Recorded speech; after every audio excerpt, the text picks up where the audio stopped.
अस्सलामुअलैकुम दोस्तों, उम्मीद है आप लोग खैर आफियत से होंगे। और इंस्टॉलमेंट सेल का जो है टॉपिक हम लोगों ने कंटिन्यू किया था। इसमें हम लोगों ने जो 3 क्वेश्चन जो है सॉल्व कर लिए थे और एक पैटर्न। तो आगे क्वेश्चन सॉल्व करते हैं और देखते हैं कि आज के जो है क्वेश्चन में हमारे पास क्या चीज़ नया होगा। हर क्वेश्चन जो है दूसरे क्वेश्चन से कुछ डिफरेंट होगा, तो वो आज देखेंगे क्या है। यहाँ पे मेरे पास एक क्वेश्चन मौजूद है जिसमें जो है मुझे दिया गया है कि एक जमीन ट्रेडिंग कंपनी है, डील्स इन बाइक्स, एक कंपनी है जो कि बाइक से डील करती है and sell them on instalment basis, और इंस्टॉलमेंट पे वो चीज़ों को यानी बाइक को बेचती है।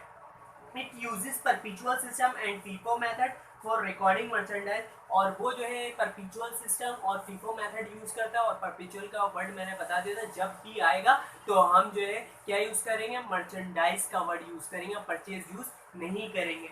आगे क्या दिया है कि the company had 15 bikes on January 1 2016 costing 3 lakh.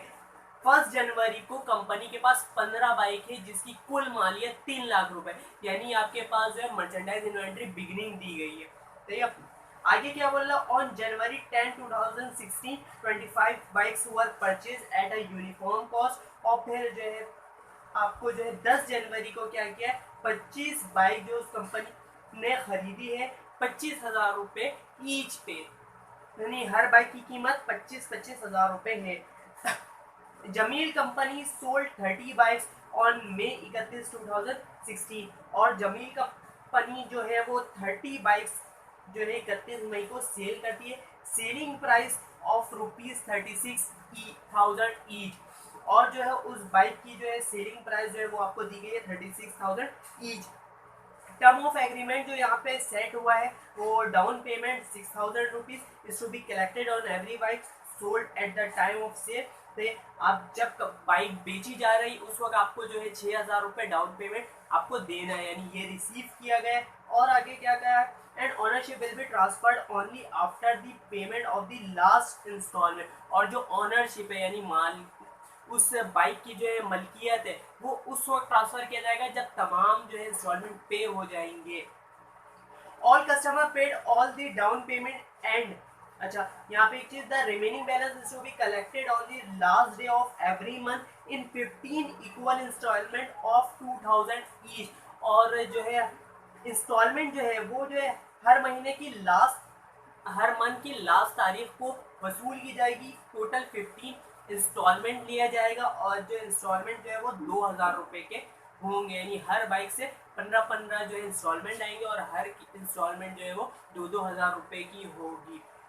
सही है, अब आगे देख लेते हैं कि all customer paid the down payment and instalment due except customer who had only down payment, who had paid only down payment and 3 installment।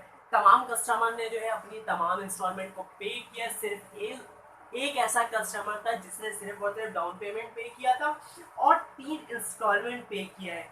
Bike was repurchased him and assigned value of 25,000। Jameel company closed its book account on the 31 December of each year. और फिर क्या होता है कि जो बंदा होता है जो सिर्फ 3 इंस्टॉलमेंट पे करता है उससे जो है बाइक को रिपजेस कर लिया जाता है, वापस ले लिया जाता है, और उसकी जो मार्केट वैल्यू लगती है वो 25,000 रुपये लगती है। और फिर जनवरी 31 को जो है वो, सॉरी दिसंबर 31 को जो है कंपनी अपना जो है अकाउंट क्लोज कर देती है। अच्छा, इस सवाल में सिर्फ जो एक चीज़ समझना है वो ये कि हमारे पास कंपनी ने जो है बाइक बेची, वो कब बेची, 31 मई को, ठीक है। और टोटल इस बाइक के जो है वो 15 इंस्टॉलमेंट है, तो ये टोटल जो है 15 इंस्टॉलमेंट है ये रिसीव करना। और इंस्टॉलमेंट जो है हर मंथ के लास्ट में, यानी मई को अगर ये बेचा है तो जून नेक्स्ट मंथ जो है फर्स्ट इंस्टॉलमेंट आएगी, जून जुलाई अगस्त सितंबर, इस तरह से ये चलेगा। तो और फिर ये नेक्स्ट मंथ पे जाएगा, टोटल 15 आ जाएंगे, 1 2 3 4 एंड ये सो ऑन, और ये 15 आएंगे। यानी इसका मतलब ये है कि ये जो इंस्टॉलमेंट जो रिसीव होगा वो नेक्स्ट ईयर तक जाएगा।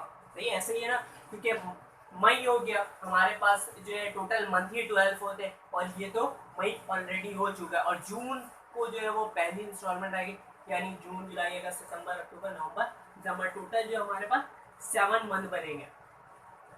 बच गया हमारे पास जो है रिमेनिंग, तो वो नेक्स्ट ईयर चले जाएगा। तो याद रहे कि जो हम कैश कलेक्शन करेंगे, जो हम आरजीबी कैलकुलेट करेंगे, तो वो इस वैल्यू पे कैलकुलेट करेंगे, यानी जून से लेके दिसंबर 31 तक जो हमारे पास जितनी भी कैश कलेक्शन हो रही होगी वहां तक हम कैश कलेक्शन को काउंट करेंगे, और जो है जो भी आरजीपी हमारा आएगा वो इस ईयर का आएगा, यहाँ आगे का नहीं काउंट करेंगे। बस ये सवाल में डिफरेंट है, समझ में आया? क्योंकि सवाल हमारा नेक्स्ट ईयर का जा रहा है, दिसंबर 31 को अकाउंट क्लोज हो जाता है, हम भी अकाउंट क्लोज करेंगे, और यहाँ तक जितने भी बैलेंस आए होंगे, जितने भी जो है हमारे पास अकाउंट में जो है कैश आ चुके होंगे, उसको हम लेंगे और उससे हम आरजीबी कैलकुलेट करें। समझ में आ गया? अब जो है मैं क्वेश्चन को सॉल्व करता हूँ। सबसे पहले कॉस्ट ऑफ इंस्टॉलमेंट हमें नहीं दिया गया है, तो वो कैलकुलेट करेंगे। Computation for cost of instalment से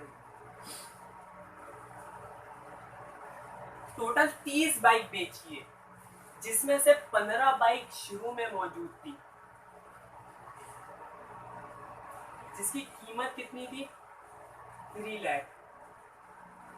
टोटल जो ये 15 बाइक 3 लाख की थी, तो ये तो 15 बाइक की कीमत आ गई। फिर उसने जो है मजीद 25 बाइक परचेज किया था 25 के रेट पे, तो उसमें से मैं 15 बाइक ले लेता हूँ। मजीद जो 15 बाइक मेरे पास होंगे वो 25 वाले होंगे, 25,000। और मैं इसको जब कैलकुलेट करूँगा तो 3,75,000 आ गए। समझ में? 15 बाइक पहले वाले थे, बिगिनिंग के थे, फिर परचेज किया था, 25 किया था, लेकिन हम 30 बाइक बेचे, तो 15 ये वाले हो गया, 15 ये वाले लेंगे, 25 वाले, और ये मेरे पास अमाउंट आ गई इस 15 बाइक की, और ये 15 वाले पहले के थे। अब मैं इसको ऐड कर लूँगा तो ये 675 हो जाएगा। ये मेरे पास आ गया कॉस्ट ऑफ इंस्टॉलमेंट सेल की वैल्यू। ठीक है, अब ये आ गया। इसके बाद हम, क्योंकि हमें इंस्टॉलमेंट सेल की वैल्यू नहीं दी गई है, तो हमें क्या करना होगा? इंस्टॉलमेंट सेल मालूम करना पड़ेगा। Computation for instalment sale. Instalment sale कैसे मालूम करेंगे? हमने टोटल जो है 30 बाइक सेल की थी, और सबकी जो है सेलिंग प्राइस 36 थी, 36,000।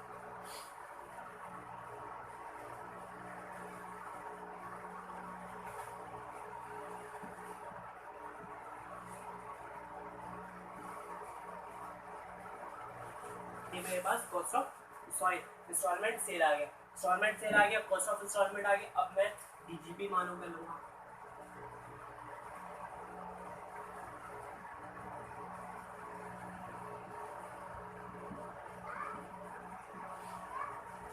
डीजीपी कैसे मालूम करते हैं? इंस्टॉलमेंट सेल 3 जीरो में इसमें से राउंड कर लूँगा, 1080 हो गया, ठीक, 3 जीरो मैंने राउंड कर लिया। और फिर कॉस्ट ऑफ इंस्टॉलमेंट सेल आ गया, ये मेरे पास 675। और जब मैं इसको कैलकुलेट करूँगा, ये सब्ट्रैक्ट हो जाता है cost of instalment.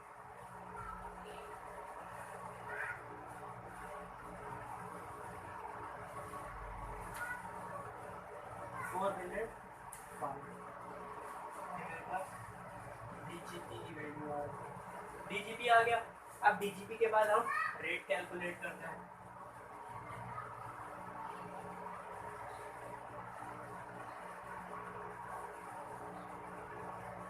Rate of DGP, तो फॉर्मूला क्या होता है? Rate is equal to DGP upon instalment sale multiply by 100। DGP की वैल्यू जो है 405, इंस्टॉलमेंट सेल 1080 मल्टीप्लाई बाय 100। तो मैं आगे कर रहा हूँ।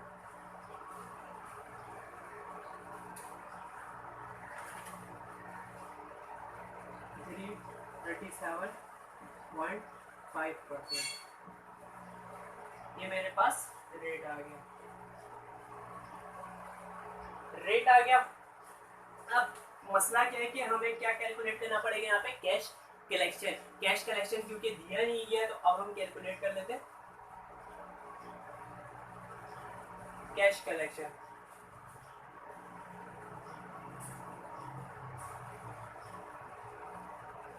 कंप्यूटेशन फॉर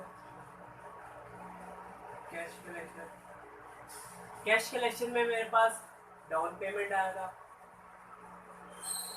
तो वो देख लेते हैं। सबसे पहले तो डाउन पेमेंट तो सबने पे किया था 30 बाइक के, तो 30 बाइक्स और डाउन पेमेंट 6000, तो ये हो जाएगा 180। फिर और फिर इंस्टॉलमेंट के कैश आते हैं तो वो भी मैं कैश में कैलकुलेट कर लेता हूँ। कैश जो मेरे पास आया, अच्छा कैश को यहाँ पे देखें, एक ही बंदा था जिसने 2000 वाले इंस्टॉलमेंट जो है वो 3 पे किए थे, तो इसका हो जाएगा 6000।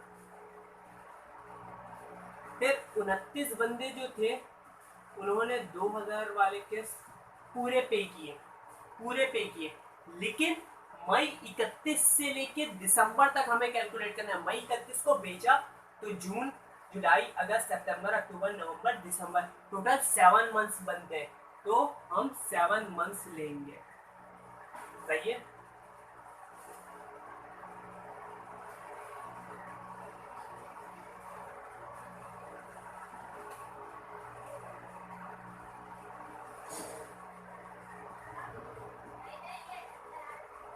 ये मेरे पास आ गया।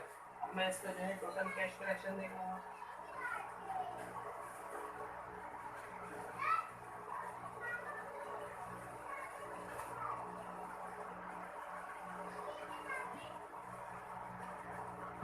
ये मेरे पास आ गया total cash collection.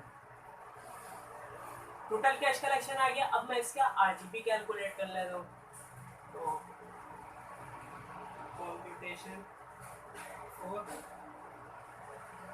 RGP. RGP कैसे कैलकुलेट करते हैं, RGP is equal to rate multiply by cash collection. Rate जो है वो 37.5 है, इसको हम जो है राउंड जो परसेंट में 100 से डिवाइड करेंगे तो 0.375 हो जाएगा। और कैश कलेक्शन जो मेरे पास आया 592 आए।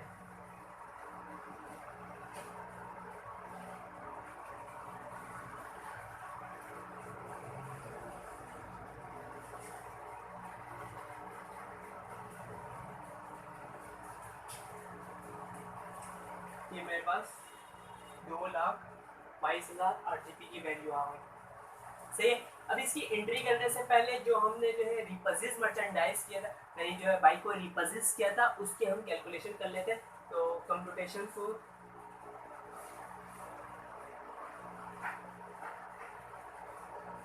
Profit and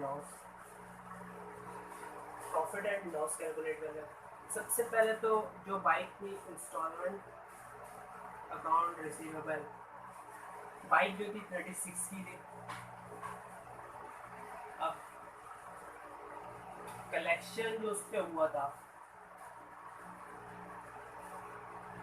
up to date, उस डेट तक जो कलेक्शन हुआ था वो क्या क्या हुआ था।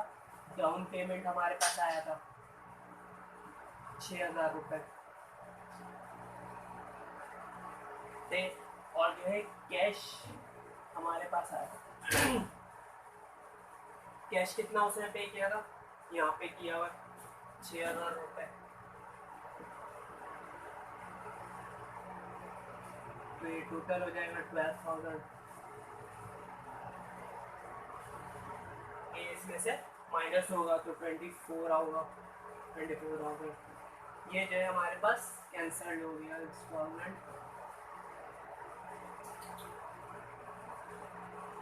Account receivable cancel. अब इसमें से हम क्या करते हैं, डीजीपी को लेस कर देते हैं,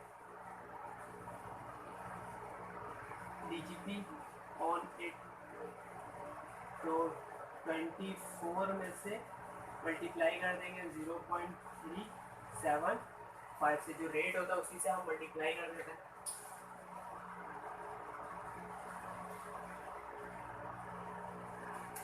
तो ये 9000 मिल जाएगा। ये इसमें से सब्ट्रैक्ट हो जाता है, तो 9000 जब सब्ट्रैक्ट होगा तो ये 15000 हो गया। ये इसकी बुक वैल्यू आ गई। ठीक है, बुक वैल्यू में से हम मार्केट वैल्यू को सब्ट्रैक्ट कर देते, डिफरेंस लेते हैं, तो मार्केट वैल्यू जो है 25000 थी, तो बच जाएगा 10000। अब क्योंकि जो है बुक वैल्यू कम है और मार्केट वैल्यू ज़्यादा है, ये बुक वैल्यू 15 की है और मार्केट में इस वक्त वैल्यू 25 की है, तो 10,000 का जो हमारे पास रकम आया वो हमारा गेन में काउंट होगा।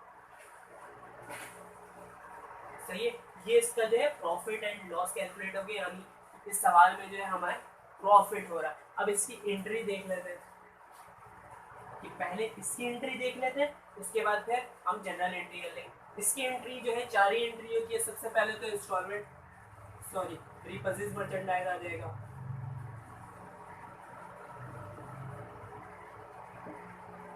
DGP debit. ये अच्छा, यहाँ पे क्योंकि गेन हुआ है तो गेन यहाँ पे क्या होता है, क्रेडिट होता है, तो गेन हो गया। उसके बाद जो हमारे पास क्या आता है, instalment account receivable,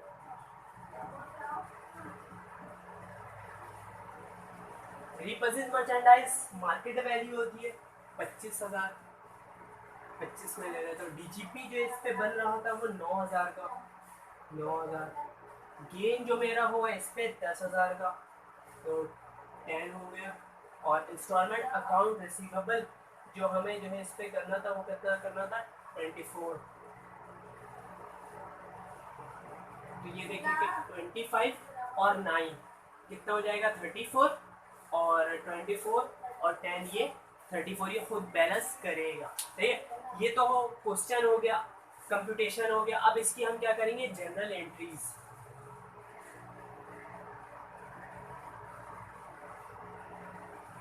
general entries question को देखते हुए होती है।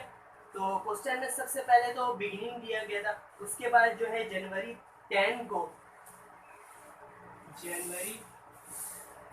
10 को जो है वो बाइक को परचेज किया था, तो मर्चेंडाइज हो जाएगा डेबिट, और जो है अकाउंट पेबल हो जाएगा क्रेडिट।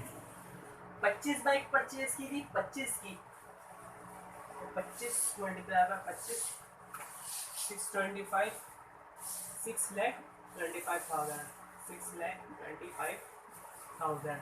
फिर उसके बाद कंपनी ने सेल किया था, तो इंस्टॉलमेंट अकाउंट रिसीवेबल हो जाएगा और इंस्टॉलमेंट सेल हो जाएगा। कितने का सेल किया था, टोटल जो हमारे पास आया था 1080, तो 1080 ये हो गया। उसके बाद जो आगे क्या किया था, डाउन पेमेंट हम लोगों ने रिसीव किया है, तो डाउन पेमेंट भी कैश होता है, कैश आ गया, और इंस्टॉलमेंट अकाउंट रिसीवेबल हो गया। पेड है, डाउन पेमेंट की टोटल वैल्यू थी 180, तो 180 और 180। अब यहाँ से हम लोगों ने क्या क्या हासिल किया था, एंट्री, मजीद जो एंट्री होगी वो कैश की होगी, कि हर महीने के आखिर में हमें जो है वो कैश करेंगे। अच्छा, ये डाउन पेमेंट मई 31 को हुआ था, मई 31। अब जून 30 को कैश आएगा और इंस्टॉलमेंट अकाउंट रिसीवेबल हो जाएगा। अब इसकी एंट्री किससे होगी ये हम देख लेते हैं। सिंपल 30 बाइक थी, सही है, और डाउन जो हमें इंस्टॉलमेंट हासिल करना था वो 2000, तो ये कितना हो जाएगा, 60,000। ठीक है, ये 60,000, लेकिन ये 60,000 3 इंस्टॉलमेंट तक होगा, यानी 3 मंथ तक। क्यों? क्योंकि एक बंदा हमारे पास था ना जिसने सिर्फ 3 ही इंस्टॉलमेंट पे किया था। तो जून, जुलाई और अगस्त की जो एंट्री होगी वो 60,000 से होगी। कैश और इंस्टॉलमेंट अकाउंट रिसीवेबल 60,000 60,000 60,000। लेकिन जून, जुलाई, अगस्त के बाद जो सितंबर से लेके दिसंबर तक होगा उसमें ये वाला बंदा तो कट गया, ये बंदा कटा, ये बंदा कितना था? एक ही था। मतलब यहाँ पे अब कितने बंदे हो जाएंगे? 29। इंस्टॉलमेंट तो वही रहेगा 2,000, और इसको जब हम मल्टीप्लाई करेंगे तो कितना हो जाएगा? सॉरी, ये इज इक्वल टू, तो ये 58,000 हो जाएगा। तो सितंबर से लेके दिसंबर की जो एंट्री होगी उसमें हमारे पास ये 58,000 आएगा। समझ में आए? 3 एंट्री 60,000 से होगी। क्यों? क्योंकि जो हमारे पास एक बंदा था जिसने 3 ही इंस्टॉलमेंट पे किया, तो उसमें तो वो शुरू में आएगा 3 इंस्टॉलमेंट में, 3 मंथ में। उसके बाद वो बंदा कट गया तो उसकी इंस्टॉलमेंट की वैल्यू भी, यानी जो कैश आनी थी वो भी कट गई। तो हम 29 बंदे को काउंट करेंगे और 29 की जो अमाउंट बनती है वो 58 होती है। सही। अब इसकी एंट्री मैं कर रहा हूँ, और हर मंथ की एंट्री होगी, लाजमी होगी, आपको लाजमी है। तो जून में तो 60,000 आया, फिर जुलाई 31 कैश और इंस्टॉलमेंट अकाउंट रिसीवेबल, ये भी 60 जुलाई हो गया। फिर अगस्त 30 कैश इंस्टॉलमेंट अकाउंट रिसीवेबल, ये भी 60 जुलाई, अगस्त भी हो गया। फिर सितंबर 31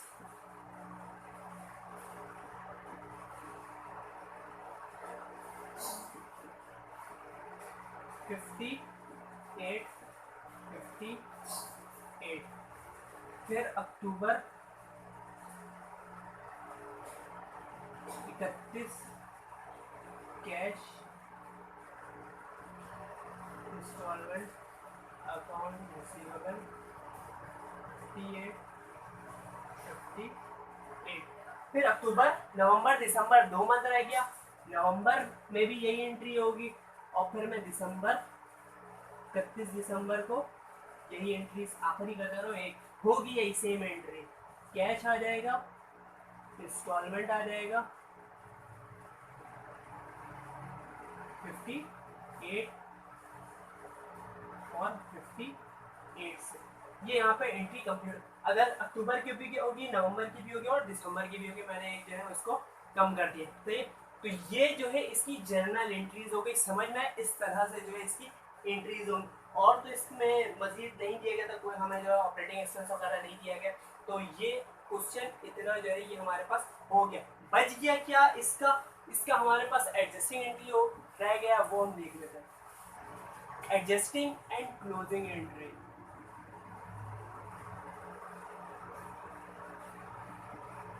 एडजस्टिंग एंड क्लोजिंग एंट्री तो फिक्स है, हमारे पास 4 ही एंट्रीज होगी।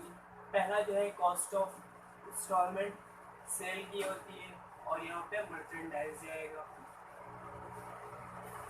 जो मेरे पास कॉस्ट ऑफ इंस्टॉलमेंट की वैल्यू थी कितनी थी? 675।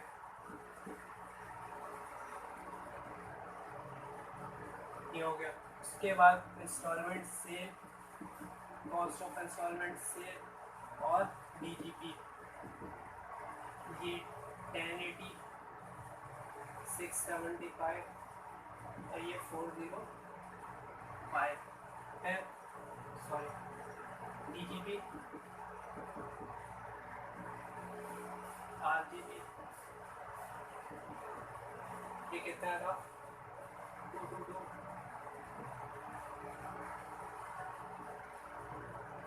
उसके बाद लास्ट सिलेंडर है आरजीबी। अच्छा, क्योंकि सवाल में हमारे पास गेन हुआ था, तो गेन और कैपिटल, आरजीपी की वैल्यू 222, गेन 10, तो ये 230। ये यहाँ पे जो है कंप्लीट एक क्वेश्चन हो गया। ये इसकी जो बाकी जो एंट्रीज जो रह गई थी वो मैंने कर दी।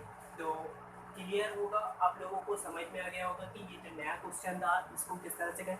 क्वेश्चन बिल्कुल वैसे ही था, सिर्फ और सिर्फ इसकी जो है कैश कलेक्शन जो है उस पर आपको ध्यान रखना था कि वो किस तरह से होगा। कंप्लीट 15 इंस्टॉलमेंट हम नहीं लेंगे, हम सिर्फ और सिर्फ दिसंबर तक जितनी एंट्रीज हो रही होंगी, जितनी जो है इंस्टॉलमेंट आ रही होंगी, हम सिर्फ और सिर्फ उसे काउंट करेंगे, उसके आगे नहीं करें। और जो इसकी जर्नल एंट्रीज में तमाम एंट्रीज होंगी, कैश जितने कैश आ रहे होंगे सबकी एंट्रीज यहाँ पे होंगी। क्लियर है? अब हम चलते हैं अपने नेक्स्ट क्वेश्चन की जाने।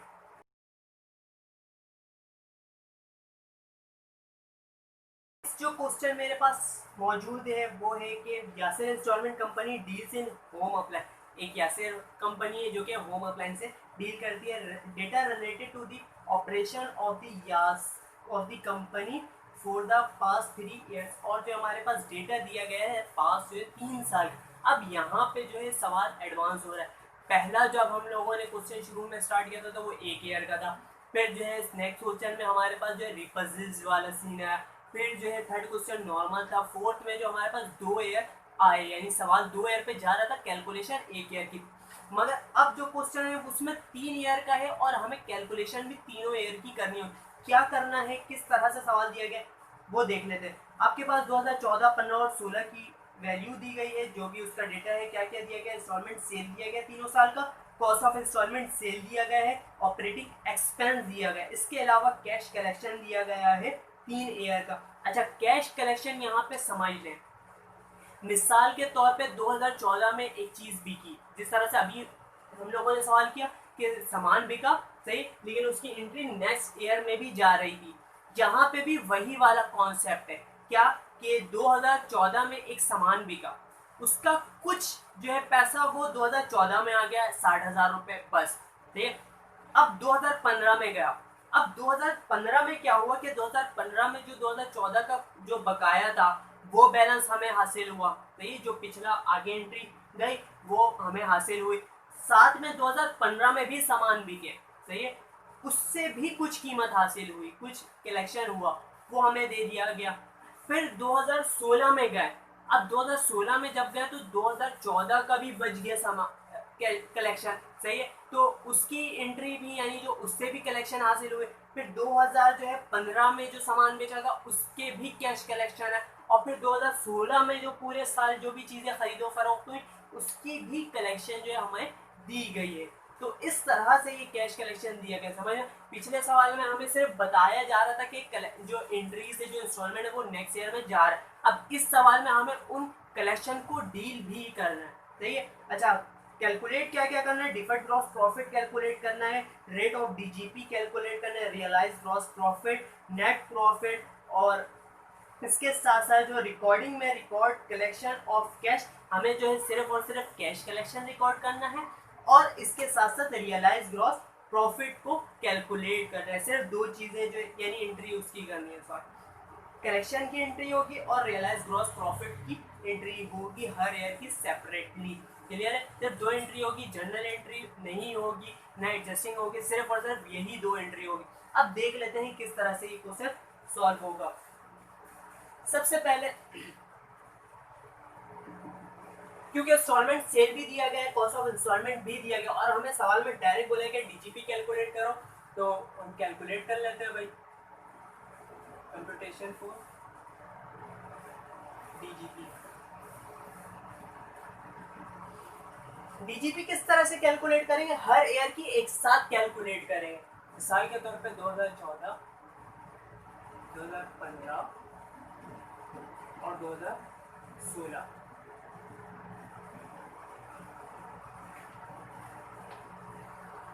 किस तरह से? इंस्टॉलमेंट सेल सबकी कितनी कितनी है? यहाँ पे मैं 30 को राउंड कर रहा हूँ, 300, 400 और 500। फिर cost of instalment 200, 300, 400। Cost of instalment minus होता है,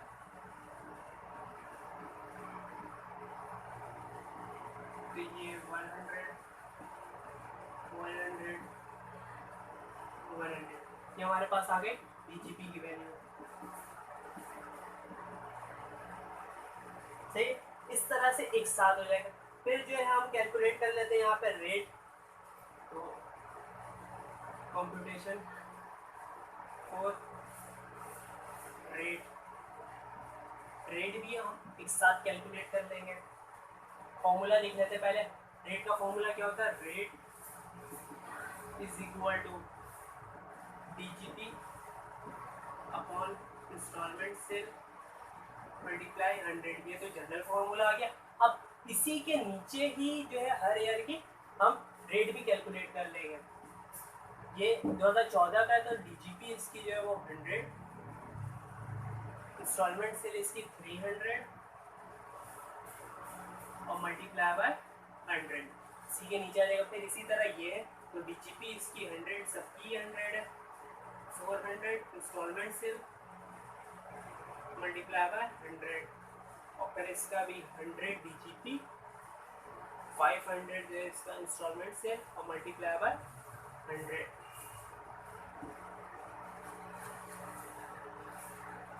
तो 100 डिवाइड बाय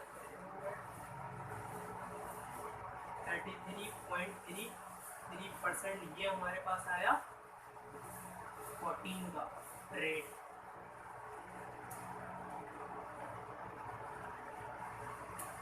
इसका आ गया 25% और 100 पे 500, इसका आ गया 20%। क्लियर है? इस तरह से जो है ये हम लोगों ने डीजीपी और जो है रेट कैलकुलेट। उसके बाद जो हमें रियलाइज ग्रॉस प्रॉफिट कैलकुलेट करना है तो वो कर लेते हैं। Computation for realise gross profit यानी आरजीपी। अच्छा, आरजीपी किस तरह से कैलकुलेट होगा, हर ईयर का इसमें भी जो जनरल फॉर्मूला होता है क्या कि RGP is equal to rate multiply by cash collection. ये तो जनरल इसका फॉर्मूला होता है। अब इसका जो हर ईयर का डिफरेंट होगा, तो सबसे पहले 2014 का कर लेते हैं।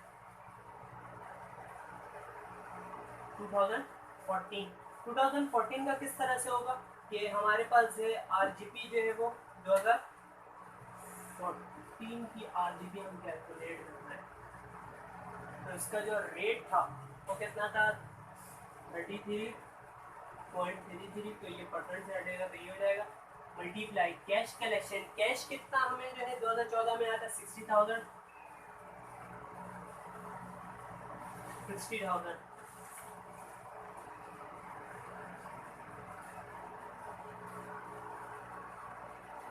तो ये ऑलमोस्ट है 20,000 रहेगा।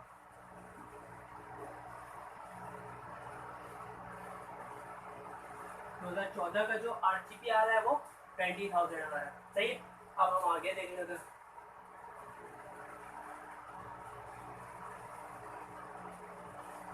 आगे किस तरह से ये 2014 का हो गया, अब 2015 का 2015 में जो हमारे पास दो कलेक्शन आई थी, एक तो 14 की आई थी तो 14 की हम कैलकुलेट करेंगे और एक 15 की आई थी तो 15 की भी कैलकुलेट करेंगे। 14 में 14 का ही रेट लेंगे 0.3333 मल्टीप्लाई कितना आया था हमारे पास जो है 90,000 आया था। 15 का जो रेट है वो 25 है और ये 160 हमारे पास आया था कलेक्शन।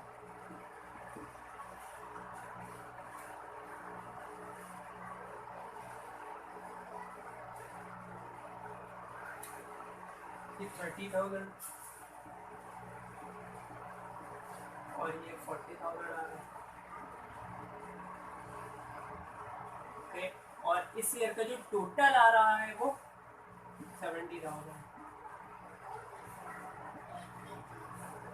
सही है, ये इस ईयर का टोटल आ रहा है और वैसे इंडिविजुअल। इसके बाद 2015 का हो गया, 2016 में 14 का भी है, 15 का भी और 16 का भी। तो 14 का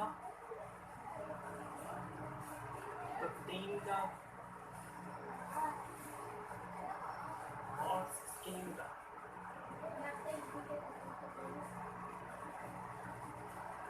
जीरो पॉइंट 0.25 0.20 कितना कितना दिया गया हमें 120 200 120 200 300 1000 है 30 मैंने राउंड कर दिया तो यहाँ पे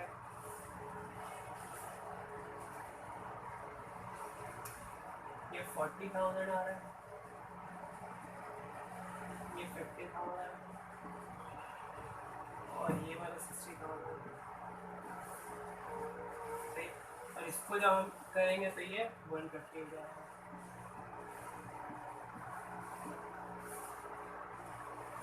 ठीक है ये हमारे पास RGP भी आ गया। अब जो नेक्स्ट जो हमें इस क्वेश्चन में करना था वो profit and loss, net profit and loss करना है कि हमें साल में जो है नेट प्रॉफिट एंड लॉस क्या हुआ है तो वो कैलकुलेट कर लेते हैं। Computation for profit and loss, ये नेट प्रॉफिट एंड लॉस है। ये भी ईयर वाइज होगा 2014 2015 2016। किस तरह से हम RGP में से जो हमारा प्रॉफिट था RGP तो ये हर ईयर का जो था जैसे कि इसका 20,000 आएगा मैं 20 ले लेते, इसका 70 था 70 और इसका 150 दे दो 150 सही है। फिर इसका कैलकुलेट कैसे करेंगे, ऑपरेटिंग एक्सपेंस जो हमें दिया गया था OE ऑपरेटिंग एक्सपेंस सही है। ऑपरेटिंग एक्सपेंस इसका कितना था 20,000 ये सब्ट्रैक्ट हो जाएगा इसमें से, इसका था 25,000 और इसका था 30,000। ये प्रॉफिट एंड लॉस ये वाला कैलकुलेट करना तो 20 में से 20 गया प्रॉफिट एंड लॉस ये नील हो गया। अच्छा इसका कितना हुआ 25 गया तो 5 45,000 बच गया सही है। और इसका जो है 150 में से 30 किया तो 120 हो गया। ये हमारे पास प्रॉफिट एंड लॉस भी कैलकुलेट हो गया। अब इसकी एंट्री कर लेते हैं। एंट्री में जो हमें कहा था सिर्फ और सिर्फ कैश कलेक्शन और RGP की एंट्री करें तो कैश कलेक्शन की एंट्री किस तरह से होगी कि जो सबसे पहले 2014 की हर ईयर की अलग अलग करनी है तो 2014 की आ जाएगी। किस तरह से कैश हमारे पास डेबिट होगा और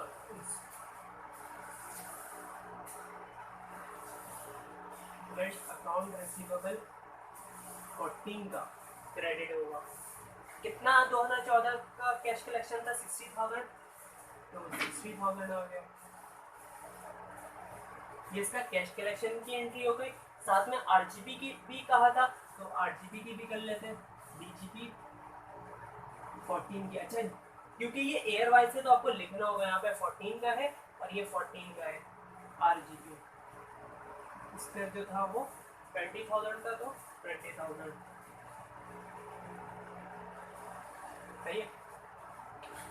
15 की इसी तरह तमाम एयर की होंगी सही समझ में आ।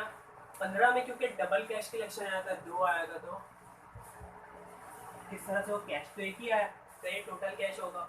लेकिन जो है इंस्टॉलमेंट जो अकाउंट रिसीवेबल था हमारे पास वो 14 का भी था और 15 का भी था।